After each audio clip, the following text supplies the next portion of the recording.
सुप्रभात, नमस्कार दोस्तों। स्वागत है आपका अपने यूट्यूब चैनल जीके विद प्रेम पे। तो हमेशा की तरह आज के दिन की शुरुआत राजस्थान करंट अफेयर के साथ। तो आइए शुरू करते हैं राजस्थान करंट अफेयर्स का पहला प्रश्न।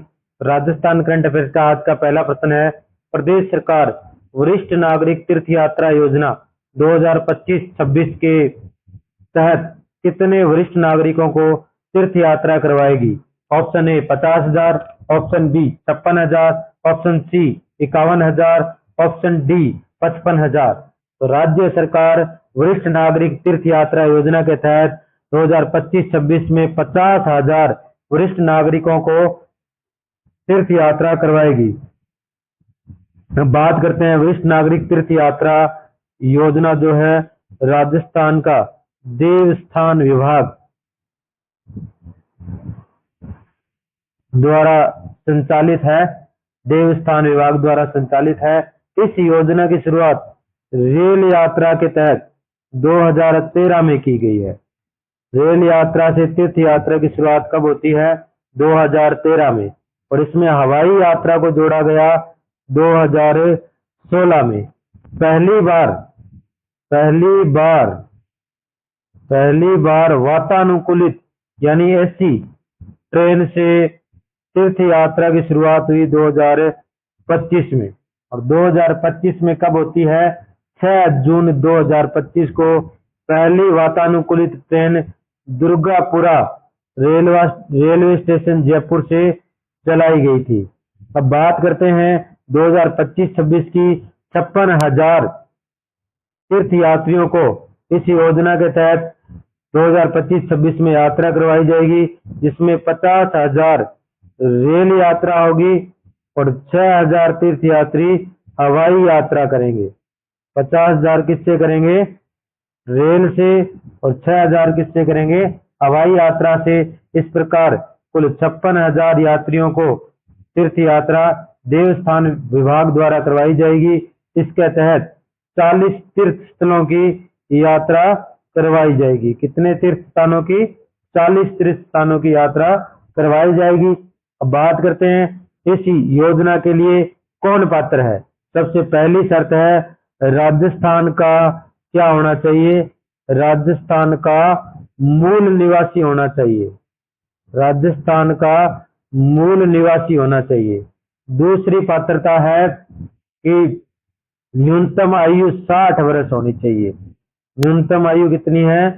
60 वर्ष, अधिकतम निश्चित नहीं है। या 60 वर्ष या 1 अप्रैल 1966 से पूर्व जन्म हुआ व्यक्ति यात्रा कर सकता है। और तीसरी शर्त है आयकर दाता नहीं होना चाहिए। आयकर दाता नहीं होना चाहिए। तो ये शर्तें हैं वरिष्ठ नागरिक तीर्थ यात्रा योजना की, जिसकी शुरुआत पहली बार 2013 में हुई। 2016 में हवाई यात्रा जोड़ी गई। 2025 में पहली बार वातानुकूलित ट्रेन से ये यात्रा करवाई गई। उसके बाद में दूसरा प्रश्न है, हाल ही में प्रदेश के किस कृषि वैज्ञानिक को राष्ट्रीय कृषि वैज्ञानिक सम्मान 2025 से सम्मानित किया गया है? ऑप्शन ए है नमन चौधरी, ऑप्शन बी है अरविंद माथुर, ऑप्शन सी है सुरेंद्र सिंह गुज्जर, ऑप्शन डी है डॉक्टर धीरज सिंह। तो हाल ही में कृषि वैज्ञानिक राष्ट्रीय कृषि वैज्ञानिक 2025 डॉक्टर धीरज सिंह को सम्मानित किया गया। इस सम्मान से डॉक्टर धीरज सिंह है काजरी के प्रधान वैज्ञानिक, काजरी संस्थान जोधपुर। काजरी संस्थान जोधपुर के क्या है? प्रधान वैज्ञानिक है डॉक्टर धीरज सिंह, प्रधान वैज्ञानिक है। और काजरी की बात आई है तो ध्यान रखना, काजरी की स्थापना कब हुई? 1959 में हुई। काजरी का पूरा नाम है केंद्रीय शुष्क क्षेत्र अनुसंधान संस्थान जोधपुर। पहले इसे मरु वनीकरण और मृदा संरक्षण केंद्र के नाम से जाना जाता था, जिसकी स्थापना 1952 में हुई थी।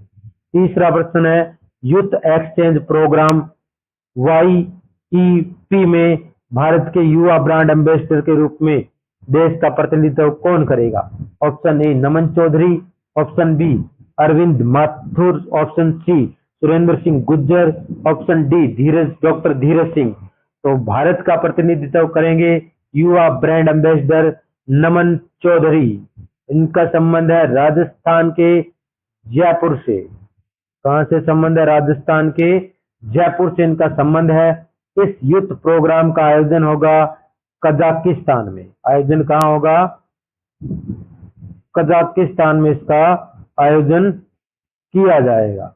उसके बाद बात करते हैं कि जो नमन चौधरी है, सीनियर अंडर ऑफिसर नमन 7 राज इंडिपे कंपनी एनसीसी के कैडेट है। इसके कैडेट है, एनसीसी के कैडेट है। पीएम रैली के दौरान नई दिल्ली में आयोजित हुई थी पीएम रैली, उसमें एनसीसी आर्मी डिवीजन का बेस्ट कैडेट इनाम इन्हें मिला है। बेस्ट कैडेट का इनाम किसे मिला है? नमन चौधरी को मिला है। और अब इन्हें भारत के युवा ब्रांड एम्बेसडर के रूप में यूथ एक्सचेंज प्रोग्राम कजाकिस्तान भेजा जाएगा।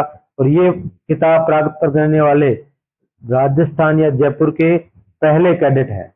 उसके बाद में अगला प्रश्न है, विश्व स्वास्थ्य संगठन WHO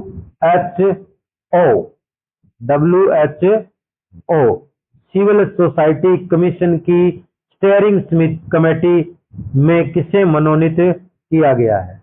अब बात करते हैं स्टीयरिंग कमेटी की। तो ये स्टीयरिंग कमेटी जो है इसका मुख्यालय है जिनेवा में। कहाँ पे है? स्विट्जरलैंड के जिनेवा में है।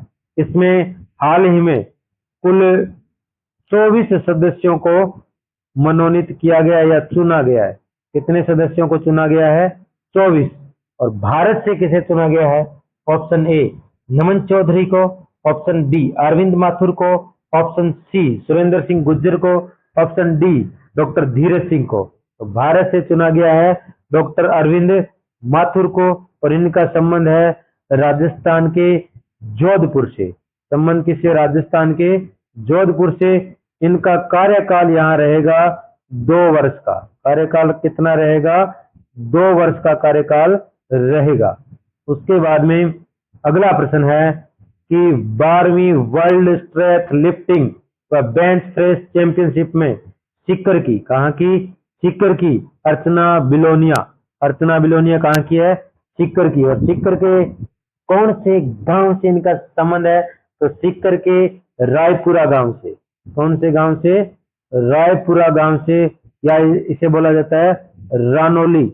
रायपुरा या रानोली गांव से संबंध है अर्चना बिलोनिया का, जिन्होंने 12वीं वर्ल्ड स्ट्रेथ लिफ्टिंग में पदक जीता है। कौन सा जीता है? ऑप्शन ए स्वर्ण पदक, ऑप्शन बी रजत, ऑप्शन सी कांस्य, ऑप्शन डी इनमें से कोई नहीं। तो इन्होंने जीता है स्वर्ण पदक। और इस प्रतियोगिता में 2 स्वर्ण पदक जीते हैं। कितने जीते हैं? 2 स्वर्ण पदक। किसमें? 80 किलोग्राम भार वर्ग में। 80 किलोग्राम भार वर्ग में 2 स्वर्ण पदक जीते हैं अर्चना बिलोनिया ने, जिसका संबंध राजस्थान के सीकर से है। तो इस 12वीं वर्ल्ड स्ट्रेथ लिफ्टिंग प्रतियोगिता का आयोजन कब हुआ? आयोजन हुआ इसका 16 जुलाई से। कब से? 16 जुलाई से लेकर 19 जुलाई तक चली है। 16 जुलाई से 19 जुलाई कहाँ पे चली है? पटाया में चली है। पटाया कहाँ पे है? थाईलैंड में। पटाया थाईलैंड में इस प्रतियोगिता का आयोजन किया गया है। उसके बाद में अगला प्रश्न, हाल ही में राजस्थान के किस कथाकार को मुंशी प्रेमचंद राष्ट्रीय कथा सम्मान 2025 दिया गया? Option A Suhani Shah, option B Vijay Joshi, option C Ramnath Chaudhary, option D Arvind Mathur. तो राजस्थान के जयपुर जोशी को कौन सा सम्मान मिला है? मुंशी प्रेमचंद राष्ट्रीय कथा सम्मान 2025। किसे मिला है? विजय जोशी को, जिनका संबंध है राजस्थान के कोटा जिले से। इनके साहित्यिक सेवा में योगदान के कारण इन्हें ये पुरस्कार दिया गया है। उसके बाद में अगला प्रश्न है, इटली में आयोजित फिसम वर्ल्ड चैंपियनशिप ऑफ मैजिक 2025 कहाँ पे आयोजन हुआ? इटली में। इसका फिसम वर्ल्ड चैंपियनशिप ऑफ मैजिक 2025 और इसमें मिला बेस्ट मैजिक क्रिएटर का खिताब किसे मिला है? कौन सा खिताब? बेस्ट मैजिक क्रिएटर का। Option A Swani Shah, option B Vijay Joshi, option C Ramnath Chaudhary, option D Arvind Mathur. तो राजस्थान की सुहानी शाह को मिला है बेस्ट मैजिक क्रिएटर का खिताब, सुहानी शाह को मिला है। और आयोजन इसका कहाँ पे हुआ? इटली में हुआ। सुहानी शाह का संबंध राजस्थान के किस जिले से है?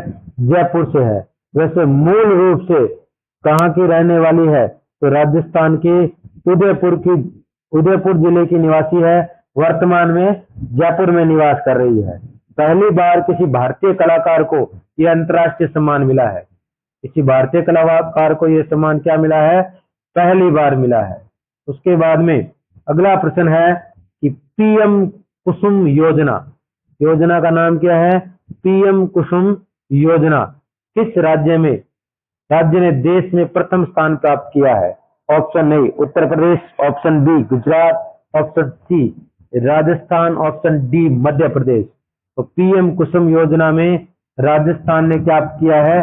पहला स्थान प्राप्त किया है। इस योजना का पूरा नाम है प्रधानमंत्री, क्या नाम है? प्रधानमंत्री किसान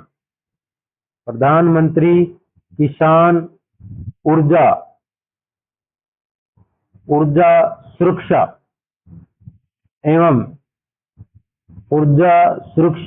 एवं उत्थान महाअभियान